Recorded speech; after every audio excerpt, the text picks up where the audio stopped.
Hello and welcome to another playthrough of great campaigns of the American Civil War. We're playing Here Come the Rebels, and we're playing the Fort Stevens scenario 2 of this series. Continuing our 160th anniversary playthrough of these battles in 1864, in July of 1864. So Fort Stevens was the next battle, well, call it battle, skirmish, that occurred after Monocacy. Early had beaten the militia and what regular units were there and pushed on to Rockville, Maryland, and was able to get in a position to threaten the Union capital of Washington, D.C. And you can see here on the map, here's our map, here's our situation with the setup. We've got Early up here outside of Rockville. He's got his usual crew there, Breckinridge, Eccles, Gordon, Rhodes, Ramseur, Imboden, and Jackson, all stacked up over there. McCausland is up front, scouting. And then for the Union, pretty thin ranks. We just have some defensive cavalry here and militia here and here, as well as a regiment in D.C. itself. Okay, so that's kind of our layout over here of what's there. Now we do have some reinforcements coming in for the Union only. So the Union is actually going to get some reinforcements here. Let me just show you what they look like. So here we are. So what's going to be arriving is the rest of the 6th Corps, Getty and Russell. Those two divisions will actually be arriving. You notice they're pretty strong divisions, 11 and 11 for combat manpower. And then the initial units of Beale's, part of the 19th Corps, Beale's brigade, and then Briggs is another regiment coming up from the Army of the Potomac to help out. All of these are going to come in on the first turn, except for Russell. He'll come in on the second turn. Okay. Confederates don't get any reinforcements. What you see here is what you get. So their strength points are a little on the lower side. You notice there are a couple 6 with Gordon and Rhodes, and then 5s with Eccles and Ramseur. They do have good tactical modifiers there as well, so that should help them out a little bit, except against forts. We'll talk about that here in a moment. So there's quite a few special rules in here, but first off, there's only 2 turns. There's going to be 2 days, the 11th and the 12th of July, 1864. We'll open up on the 11th, and then that'll be the first turn. 12th will be the second turn. And there is quite a bit of special rules in here. First off, there's a heat rule, meaning that there's a +1 to all extended marches for both turns, and that's actually signified on our turn track here. Where are we here? Oh, that's not what I want. Here we go, turn track. Down here, you can see there's 2 heat turns. Means we're going to add +1 on each turn to any extended marches. That's going to really hurt the Confederates. We'll see how that goes as we go along. Union has forts down here ringing the capital. Confederates can't move in there without attacking them first, so they can't just run around there and attack them. Now the forts themselves, let me actually show you what they look like. They have certain manpower and firepower bare minimums, and then of course we can move our units up there as well. So right here, for all these forts around here, primarily we're going to be in these forts above the Potomac, north of Potomac, in the District of Columbia, in Montgomery, and Prince George's County. They're all going to have a combat value of 1 and an artillery value of 4. That's going to be pretty significant, as you'll see in the combat. So as we as we go along there. We also have the reinforcements, which I talked about. They'll actually be coming in these blue highlighted hexes. They can come in anywhere around there. And we have some movement restrictions. Of course, our units in here, they can't move out of the DC area outside of the base. Look at the fort range right there. Essentially what's in the red dotted line of DC. Confederates need to have a line of communication all the time to this area right here of the board, starting at this point and going all the way up to the top, from basically the Potomac River up to here. Maintain a line of communications via the roads over there. Can extend however long, but it's got to go by road, and it has to lead back to that side of the board. If not, they're going to lose some victory points. Confederates can't cross Potomac River as well, so they're going to be staying north and east of the Potomac River. Okay, victory conditions. So the victory conditions on here, occupation of DC obviously gets the biggest victory points. Occupying it at the end of the game and continuing to have a line of communications gets them the most points, 30 points. And then occupying just a single hex of DC, the city itself here, including Georgetown right here, gets them 15 points. Then for each fort destroyed is 4 points. Each Union manpower lost by combat, retreat, or cavalry retreat is going to get them 2 points per strength point. Now the Confederates will also lose points if they lose a strength point. They lose 3 points per strength point. Same thing, combat retreat or cavalry retreat. If they don't have a line of communications, for each infantry unit that's out of communications, they're going to lose 6 points. And then if a Confederate infantry division is destroyed, they lose 12 points for that. Excuse me. So in the end, whoever has the most points, if it's positive, the Confederates win. If it's positive and greater than 13, in other words 14 or higher, the Confederates win. If it's less than 13 or negative, it's going to be a Union win, and we'll go over that more as we get to the end. So with that, that's kind of an introduction to this.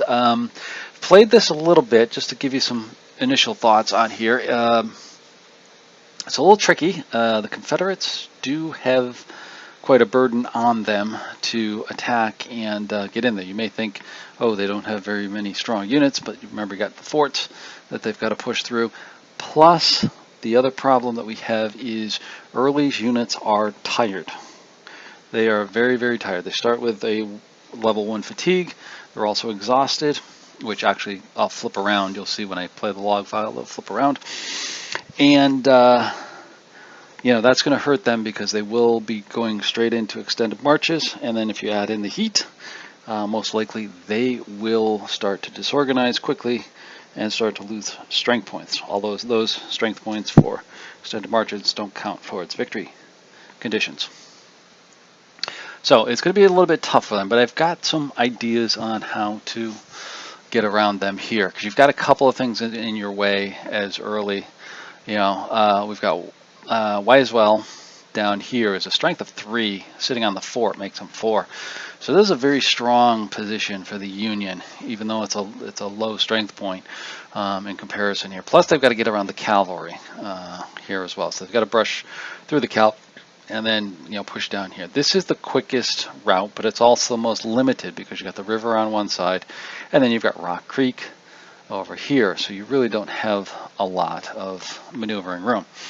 Coming over to the east side of Rock Creek, you've got Fort Stevens, and then the line of forts going across here all the way to Fort Lincoln, which has more area to maneuver and maybe attack 2 or 3 forts, pick up a good amount of points, maybe get a breakthrough, and then send the cavalry through.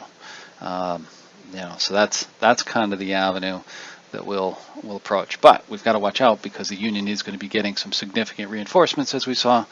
2 full divisions of the 6th Corps will be landing here soon, this turn and the next turn.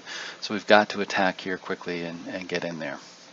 So that's going to be kind of the plan for this. We'll see how this plays out. Like I said, I've played this a few times to continue my learning, or I should say relearning of the game, as well as to develop some strategy here on this as well, to try to put myself into the seat of Early in terms of how he's going to potentially attack DC.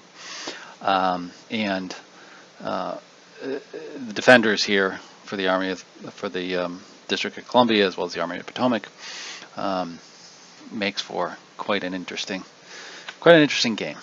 So with that, let's get to it. Let me position you up here, and we'll start the playthrough. So July 11th turn is the first turn.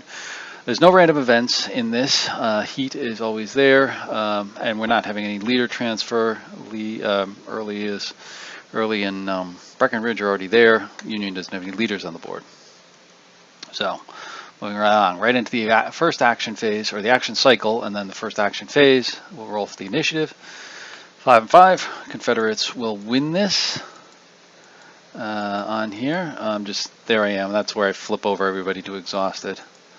And now Confederates win. Early's going to activate his whole stack. He activates everybody here, the cavalry and everything, because he's a district commander.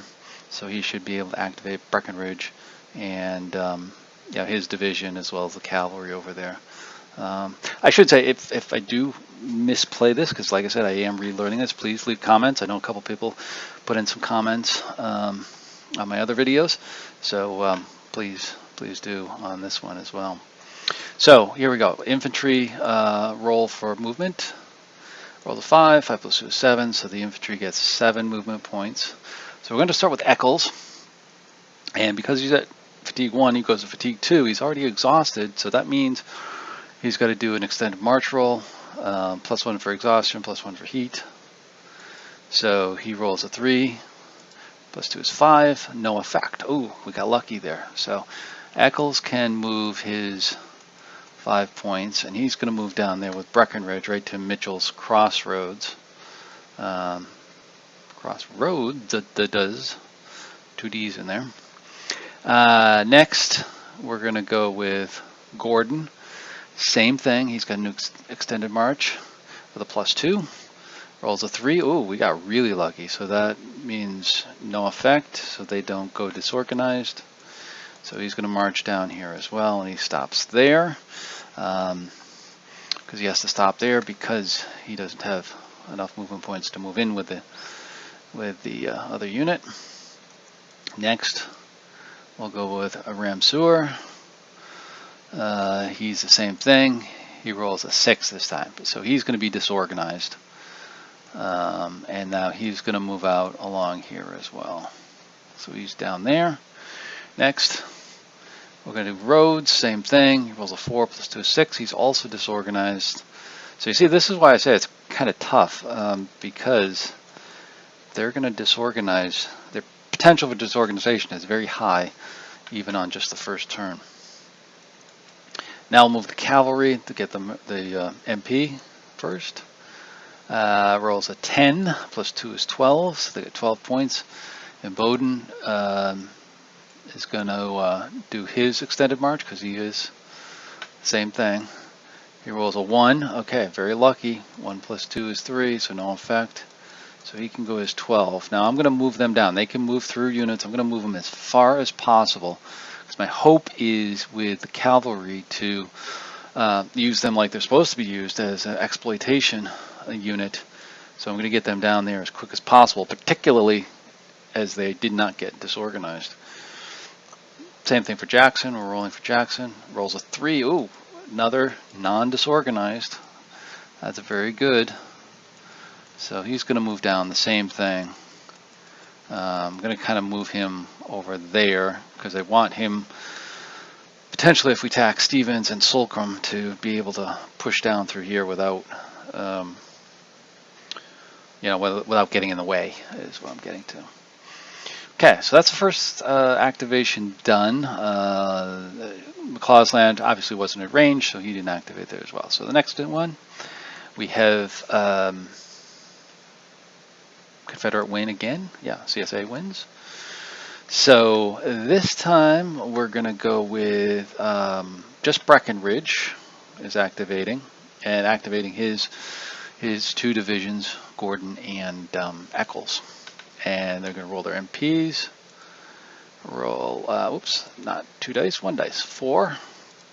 4 plus 2 is 6, so they get 6 MPs. Great. That's going to allow them to go 1, 2, 3.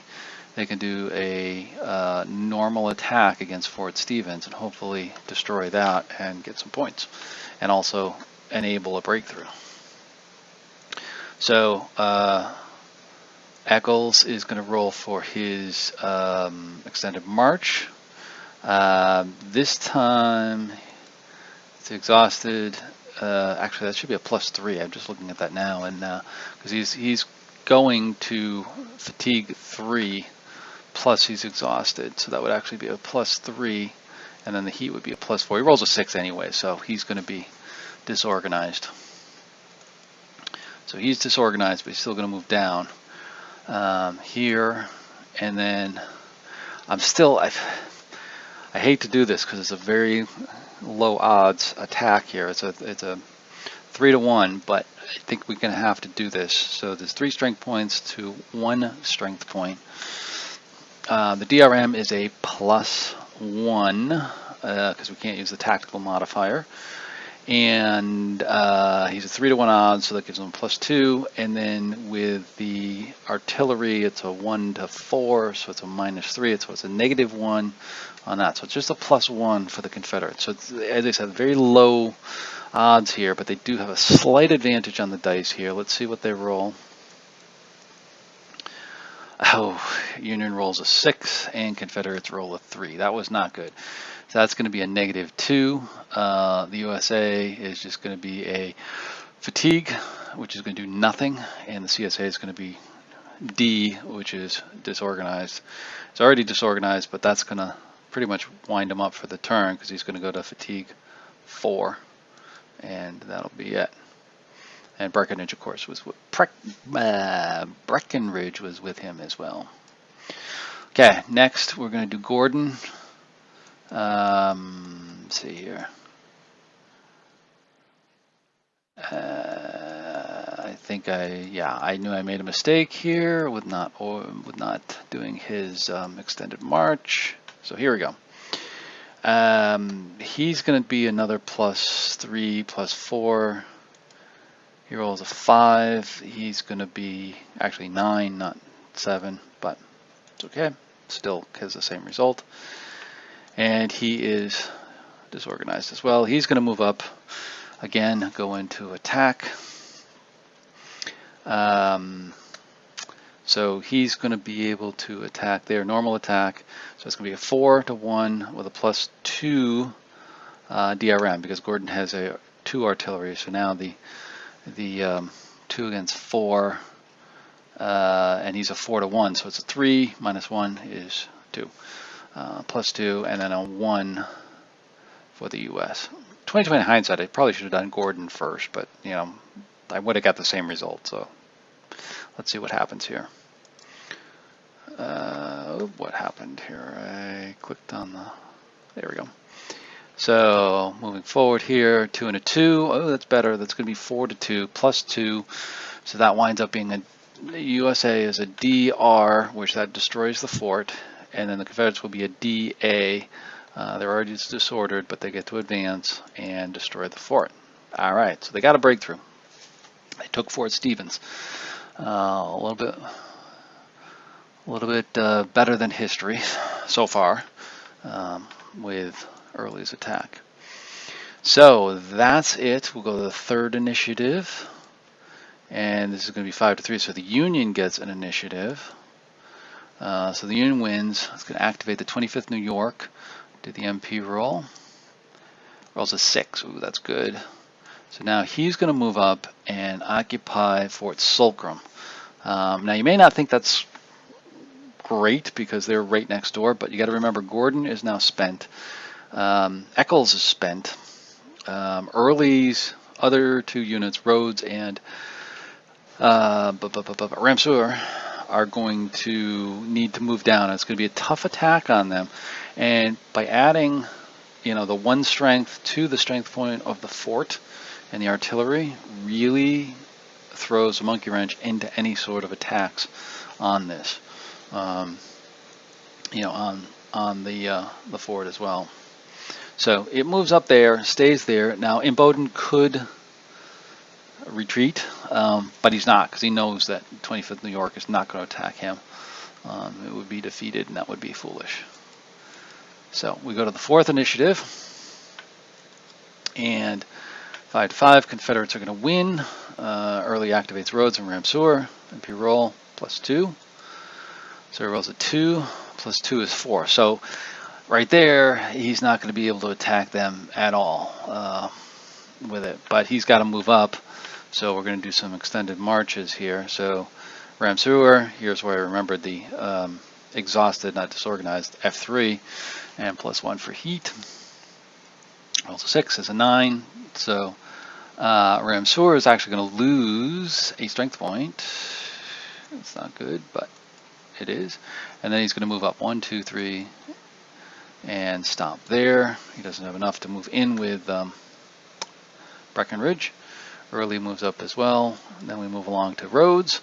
Same thing. 5. He gets loses a strength point as well, and moves up with Early. There we go. All right. So Early's troops are getting tired. The summertime heat of DC is getting to them. So 5th activation. Confederates win again. So Early's can activate. Now this is going to be the 4th activation. So this is going to be interesting here. First the MP roll, 4 + 2 is 6. That's good. Gives them enough to potentially get in there and maybe attack. Rhodes rolls for exhaustion, or extended march. Rolls a 5. He loses another strength point. Then he moves up to there and stops. Taking a look at that, that would have been a tough attack. Again, he's combat value of 3 versus 2 back here. Can't use a tactical modifier, and there'd be a -2, which essentially be a -1 on the dice roll. So rather than push it, they're going to, just bring them up to there, because yeah, they could win or they could lose. I need to get the units up here, get them fresh. Obviously the Union is going to come up with reinforcements, but at this point I can't extend them farther than they already are. So next, Ramseur, same thing. He loses a strength point, and he just moves up there as well. So in here now, just to take a peek at this in terms of the strategy, you can see they're pretty weak in terms of being extended with stragglers and so forth. They've only got 9 points in total. That's including Gordon in there. And hopefully with the next turn I can get them fresh, and then see if we can attack Fort Sulcrum and then break through. Again, it's going to be tougher with the Union reinforcements, but can't do much when you've got exhausted troops. So let's continue on. So U.S. wins the initiative. So reinforcements come in. Beale goes into Georgetown. Okay, we'll take that. And 6th activation, it's a tie. Confederates win. And this one I did a long, hard pause on in terms of the strategy, saying, Wright and Getty are going to come in and they're going to move up. Hopefully, they roll low in terms of getting up there, because I can't attack. I can't attack over here. These guys are all spent. Ramseur should be at 4, fatigue 4, and he's at fatigue 4 already. So I can't attack. Cavalry can't do anything. These are in position where I want them. Yeah, I could try to push here. Again, it's a low odds attack, so let's kind of take what we got and move on from there. So Wright comes in, next activation, 7th. 6-1, USA wins. Now this is where I got the bright idea here. I said, there's no threat over here to the west now, and Weisel is over in Fort Pennsylvania here. Let's move him over into DeRussy. So he rolls a 3.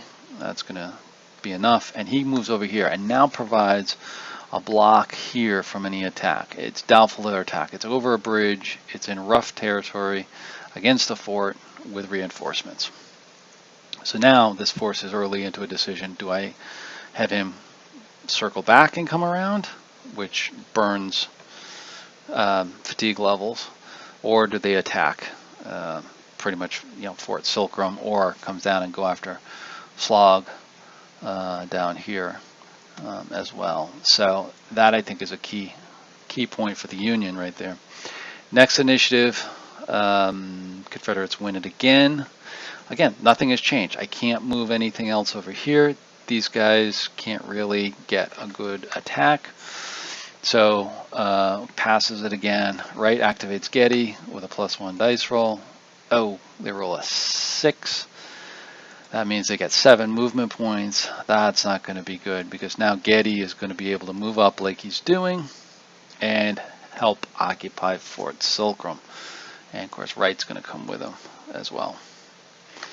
So now this puts the Confederates in even more precarious position, because now they can't really, it's impossible to attack. 12, 13 strength points against a fort, and a fort against 9 strength points outside the fort. That's pretty impossible. So I'm going to have to rethink Early in terms of what he's going to do next, but not much I can do. He got in there, but the heat is really causing a problem.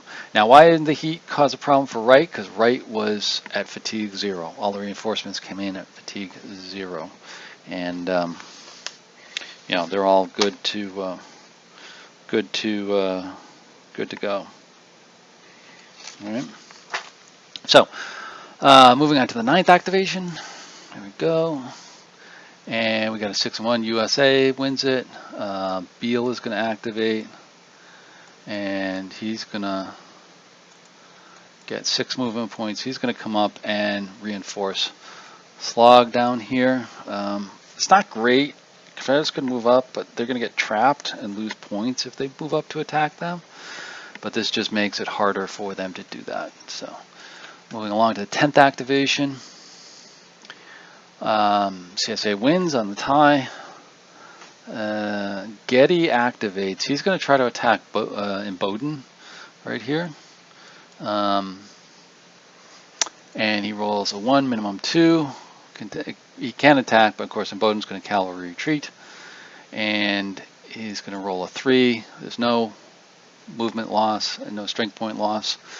So he will just retreat 4 hexes and take a fatigue. Okay. Next, 11th activation. Initiative, Confederates win. CSA passes it, and Union is going to pass as well. All right. So where does that land us with our turn?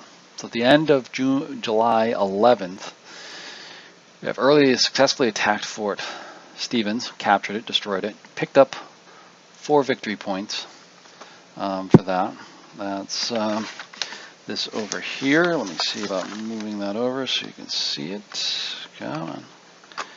Let's see. There we go. Picked up 4 points for that. That's something. It's not great, but it's something.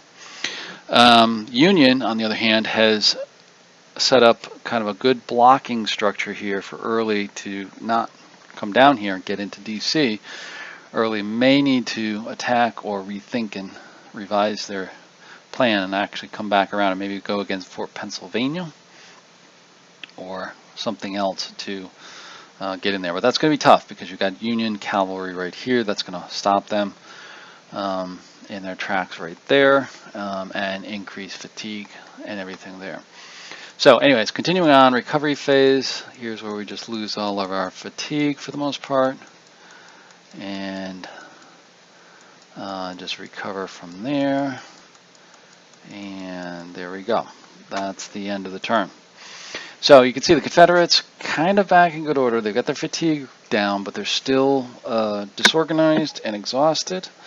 So it's going to be tough. Union is in pretty much good order all the way around.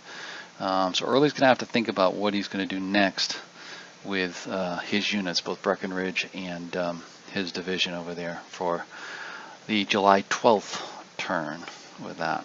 So that is the end of this particular video. Hopefully you enjoyed this little playthrough and strategy in terms of how this is playing out. Stay tuned for the July 12th video that will follow the next day with that, and we'll see how this turns out. Can Early pull off a trick and get around here, maybe drive down this way, or does the Union have them bottled up and we'll continue to win just like the historical results. So once again, if you like the videos that I'm putting out here, please subscribe. Please like the video.